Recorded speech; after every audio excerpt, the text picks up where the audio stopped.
أن هذا الفهم الصحيح للدين يجب أن يستخرج وأن يستقى من مظانه ومصادره المعتبرة، وأن تعلم أسراره ممن عايشوا الوحي وشاهدوا التنزيل. إذا راه ما يمكنش شي واحد يجي في هذا الزمان وفي هذا العصر يقول لك أنا غادي نفهم القرآن والسنة بالفهم ديالي أنا، بداك الشيء اللي تيقول لي عقلي، داك الشيء اللي قال لي عقلي راه كنطبقوه على القرآن وعلى السنة، كنفهم به القرآن والسنة. هذا راه لا يمكن أبدا. إذا الفهم السليم للدين ينبغي أن يكون وفق الأصول والقواعد المعتبرة. ما يمكن شي واحد يجي يقول لك أنا القرآن غادي نشرحه ونفهمه يعني بالفهم ديالي أنا، راه ما يمكنش. لا بد من الأصول، وإلا غادي يولي الإسلام مرتعا لكل أحد اللي يجي يتكلم فيه. أن إلا شفتو راه ما يمكنش مثلا أنا نمشي عند الطبيب جراح ونقول ليه الله يجازيك بخير السي الطبيب بارك الله فيك، راه العملية الجراحية ماشي هكاك باش كتدار.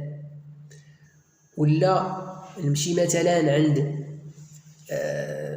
مثلا متخصص في الفلاحة وغادي نجي نقول ليه شوف راه هاد الدواء اللي تدير للشجر مثلا في هذا الوقت راه ماشي وقته هذا، اذا غنولي كنخربق، غادي تولي السيبه، غادي نولي نتكلم في واحد الحاجه ما تنفهمش فيها، وبالتالي غادي نولي نبقى ندخل ونخرج في الهضره.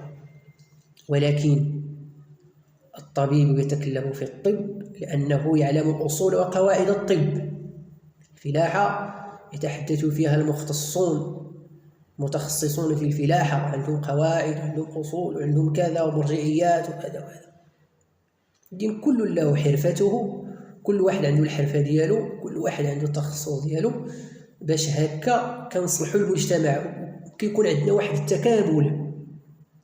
ميمكنلناش كاملين نكونوا أطباء، ميمكنلناش كاملين نكونوا فقهاء، ميمكنلناش كاملين نكونوا فلاحة وكسابة.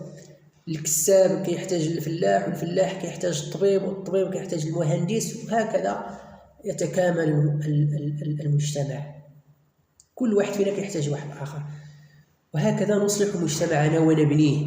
نبني هذا المجتمع ونحاول أن نبني الإنسان، ونحاول أن نبني جميعا الإنسان بهذه النظرة التكاملية وهذه النظرة الوسطية والمعتدلة التي يدعو إليها القرآن وتدعو إليها السنة والشريعة عموما.